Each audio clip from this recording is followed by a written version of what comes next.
our car today had great long run speed, and unfortunately these races never end in the long run. You know, that's always going to be a short run to the finish, and I didn't tell them to do the right things for that last stop to run a short run. So you know, lesson learned, and you know, we'll try to get better for the next one.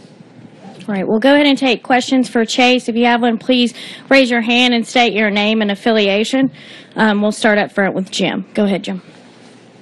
Jim Utter, Charlotte Observer. When you look back, you're just the whole weekend compared to Martinsville looks so night and day. What are some of the things you think contributed to that difference this weekend? I have no idea. I wish I had an answer for you. I don't really know. You know, like I said, I felt like at Martinsville too, we had a good car, and I didn't do my job like I needed to there, and you know, got us in a wreck 60 laps into a race, and that's not the thing to do. So fortunately, we were able to run all the laps today, able to stay on the lead lap and battle, you know, really hard, especially towards the end of those long runs, and to race with some good cars, and I think that's something our team should be proud of. All right, if we can go ahead. Microphone's right behind you. Barry, Richmond Piedmont Broadcasting Corporation. That's similar to what I was going to ask, but one thing I would like for you to address is how has your expectations in this series differed from where you are now? Have you realized that the expectations that you have are meeting what your goals have been? Well, I mean, definitely this weekend, I feel like, you know, we were. You know, we would have just loved to have stayed in the lead lap, run all the laps, and just put together a solid race and minimize your mistakes. And I feel like we did that today, and I think that's something to be proud of. You always get greedy and want more, and you know, we certainly had a great car really today, and I thought we were battling right there on the edge of that top 10 there at points, and you know, we had great speed, as I said, on the longer runs. So. You know, our expectations are, you know, we still want to just put together solid races and try to stay on the lead lap of these things, and you try to race with some competitive cars, and I thought we did that today. All right, we'll take our next question right here. Nicholas Van Lock, Northern Neck News. Chase, just talk a little bit about the learning curve coming in, this being your second Sprint Cup race, the transition from Nationwide to Sprint Cup thus far. Biggest difference is just the level of competition in these cars, and you know, the cars definitely drive differently. You're going faster, I think, is the most simplistic way to put it in these things, and that requires, you know, different setup packages, and you know, these guys have done a good job adapting to the changes over the off season they made for the rules and whatnot there. So you know, it's definitely a little bit different, but at the end of the day, the competition level is just so much higher over here. It's you know, it makes it tough. All right. Any questions in the press box?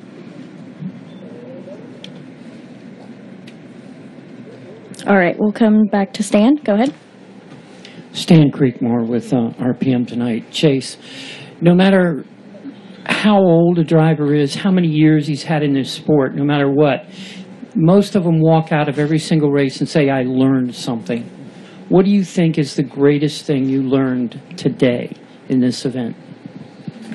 Well, lots of things. I mean, you know, the big deal is you definitely, as you run at the end of these things, they're always going to come down to a short run. And you know, as I said, our car was pretty good late into a run, and like I said, they never come down to short ones. So you're going to have to be able to get going for a short run if you have to, and be willing to know what your car needs to tell the guys to make the right adjustments to be able to do that. So I think that was the biggest mistake I made today, was just not making the right adjustments or not giving the right information to try to go fast on a short one. All right, we'll take our final question from Jim up front, please. Microphone to Jim. Thank you. Chase, Jim Utter, Charlotte Observer. This was your much busier weekend with doing double duty. I just wondered how it felt doing all of it this weekend. Felt great. I wish we could do it every week. I enjoy it. It keeps me busy. A lot less sitting around, which I like. All right, Chase, we appreciate your time today, and congratulations on your 16th place finish in today's race. We've now been joined by our second place finisher, driver of the number 4 Jimmy John's Budweiser Chevrolet, Kevin Harvick. Kevin, another great performance by your team to come home in second place, and then also you know, a 1-2 finish for SHR. So talk a little bit about your run today, but also the momentum, you know, from a 1-2 finish brings to the organization. Yeah, just really happy for everybody from Stewart-Haas Racing, and especially Kurt and Tony Gibson and all those guys on the 41 car, and in turn a little bit frustrated, just for the fact that I felt like we had a car that was capable of winning the race and just got so far behind with one set of tires there, went all the way to the middle of the pack, and luckily had a good enough car to get it back where it needed to be. So really happy with the way things went, and just ran out of time at the end. Right. We'll go ahead and take questions for Kevin. If you have one, please raise your hand and state your name and affiliation. We'll start with Jim and then move to Jeff. Jim Utter, Charlotte Observer. I was just wondering, this sport is hard enough, but to see Kurt miss the first 3 races and then be in a position to be running almost as well as your team has and get a win, were you surprised that he and Tony were able to pick up kind of right where they left off this season?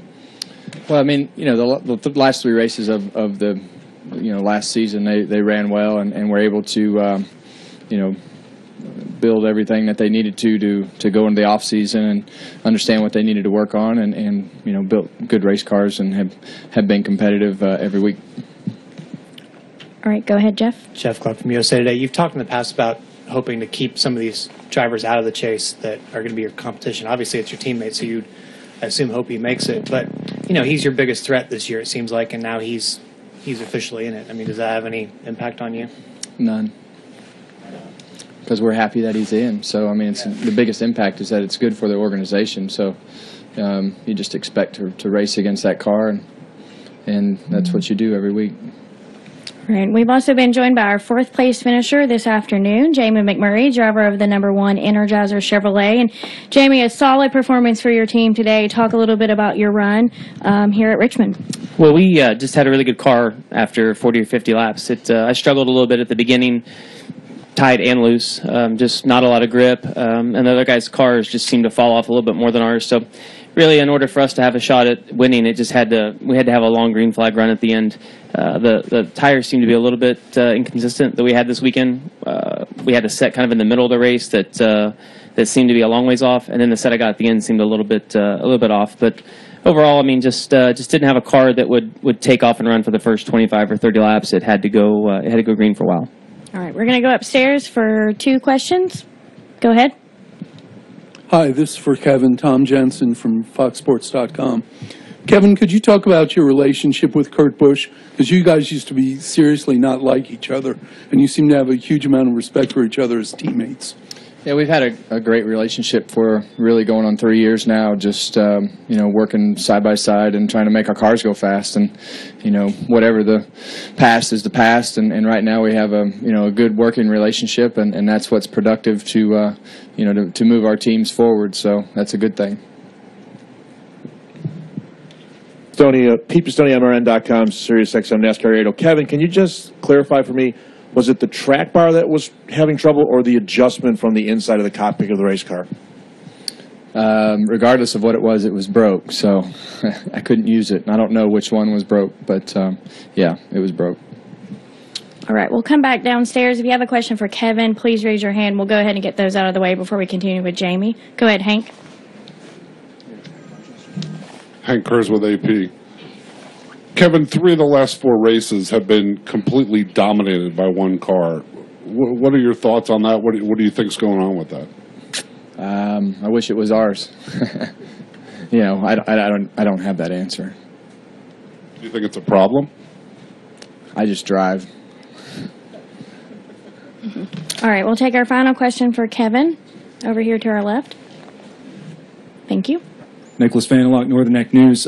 Kevin, just thoughts on 7 top 2s out of the first 9 races, I believe. Just touch on that, how great you guys have been, and, of course, expectations going forth.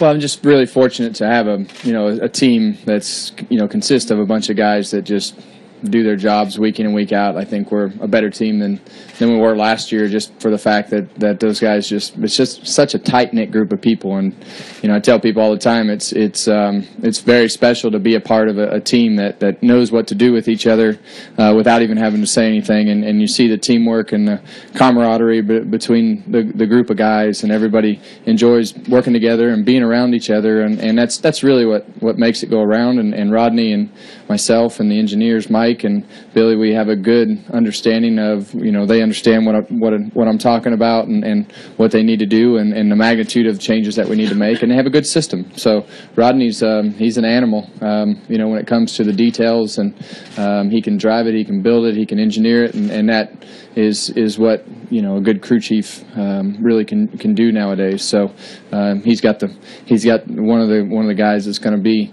in that caliber, and already is before too long. So it's just that's the new wave of crew chiefs, and they just get in there and work and understand everything that's going on with that race car. Kevin, we appreciate your time today. Congratulations on your second place finish. We'll go ahead and let you wrap up, and we'll continue with questions for Jamie. If you have one for Jamie, please raise your hand and state your name and affiliation, and we'll start with Stan and then move to Nick. Go ahead, Stan. Oh, sorry. Hey, Jamie, Stan Creekmore with RPM Tonight.com. How good was your setup from a rainy day, when you really didn't get to use it and the track got all washed out? Was the setup still good for you, or was it a lot of work to get to where you got to today? We didn't change a tremendous amount. We actually practiced in the exact same weather as this, so it was the first time that practice kind of made sense. That typically you practice in the day here, and then we race at night, and it's somewhat of a crapshoot to guess of what you're going to need when the sun goes down. But I thought in practice we had a top 5 car. It actually seemed like in practice that it took off faster than most and then fell off. So they made some adjustments to the setup before the race today, and it was kind of the opposite. Just couldn't take off on new tires. But it was just extremely good on old tires. So the fact that we had a couple of those really long green flag runs helped me. All right, go ahead. Nicholas Vanderlock, Northern Neck News. Jamie, 3 top 4 finishes in the last 4 races here at Richmond. What is it about this track that makes you guys so good here, and what can you take from this track potentially and translate it to success on other venues? This side, I don't really view this as a good track for me. It's interesting to hear that. We just have had good cars. Our short track program this year, we ran really well at Phoenix, ran well at Bristol. We blew a tire with just 20 laps to go, running in the top 5, and then ran really well today. So our whole program is really good. It just seems like our short track program is a little bit better than the 1.5 miles right now. All right, we'll go to the back. Go ahead. Jamie, Mark Davis, NBC 12 here in Richmond in the back here. Just wanted to get your comment on Kurt's performance tonight. Once he took the lead, led 291 laps, and he seemed to have a pretty dominant car out there. Just wanted to hear your thoughts from a guy who finished close behind. Well, Kurt had what you needed to win today.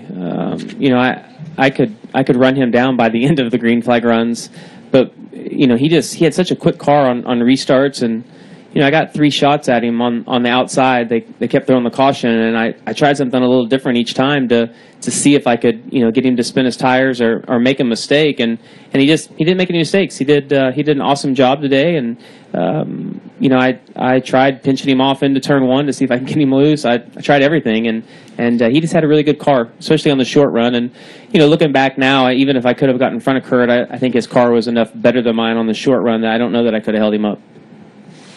All right, we'll come back up front for Jim, please.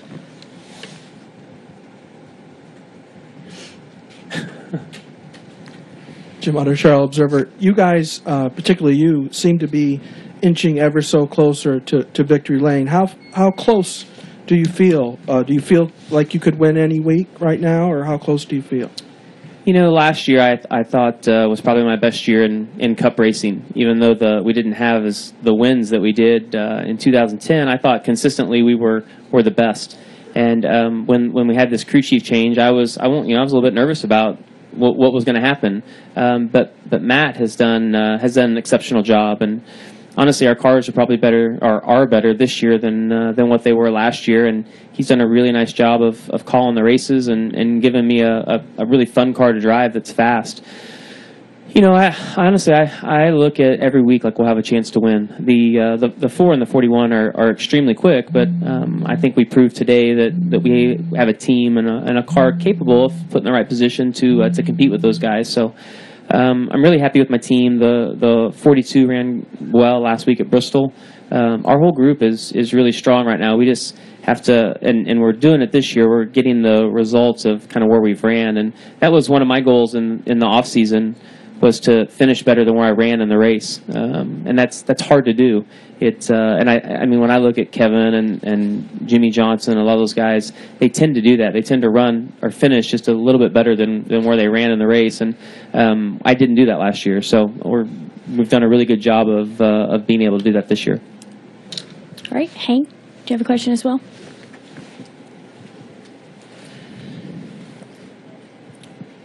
When you passed for the lead, did you think you'd done it too soon, or did you think it was temporary because his car was so much better? No, I didn't think I did it too soon. I mean, I was actually, we were quite a bit quicker than those guys were on old tires, and I was actually just trying to pull as big of a gap as I could so that you could still come out in the lead after, because I knew we were going to pit in the next 10 or 15 laps. And I thought if I can get a 2 or 3 second lead, I'll come out ahead of him from the pit stop. We had a I don't know what happened on our pit stop when we did a green flag stop, but he ended up actually coming out in front of us. And actually, he came out in front of the 2 as well, which kept him on the lead lap, and we were a lap down. No, I mean, when I look back at our race today, you go home and lay down tonight and you think about everything. I really there's nothing that I could have done any better. I didn't have a car that was quick on the short run. I had one that would go on at the end, and so when I look back at those restarts, I mean, if I could have gotten ahead of him, I still don't know that I could have held him up. So no, I thought as a group, team, driver, crew chief, I thought we all did a really good job today. All right. Any final questions for Jamie? Okay, we have one more. Go ahead. Camden Lazenby, the Tartan. Jamie, you said you had one set of tires that were inconsistent. Kevin said a similar thing. Are you a fan of the multi-zone tires Goodyear's brought to Richmond? I mean, I think it's listen, when you ask about tires, when you ask all 43 guys, I think you'll see some guys that like the tire we had last spring, and some guys that like the tire we had last fall. Some guys are going to like this. I was a big fan of what we had last fall because it laid a lot of rubber down, and you could see guys run all the way against, as high as they could run and as low as they could run. And to me, that is really good racing when you have a lot of options. Today, the bottom was definitely the place to be. You could somewhat make the middle work. But, the biggest frustration with tires is you adjust on your car and you hope that when you put the next set on that they're the same. And they're not always. And so then you don't know, is your adjustment off? Did the track change? Or are the tires a little bit off? So it's, there's just a lot of unknowns there. I feel confident that we got at least one bad set, though, because I restarted last and drove up to like 12th. And, super quick. Car felt great. And we didn't change anything and put another set of tires on. And I was struggling to maintain where I was. So, that's the easiest thing to blame it on. And it kind of is what it is. All right. Any final questions for Jamie? Jamie, congratulations on a great run. We appreciate your time this afternoon.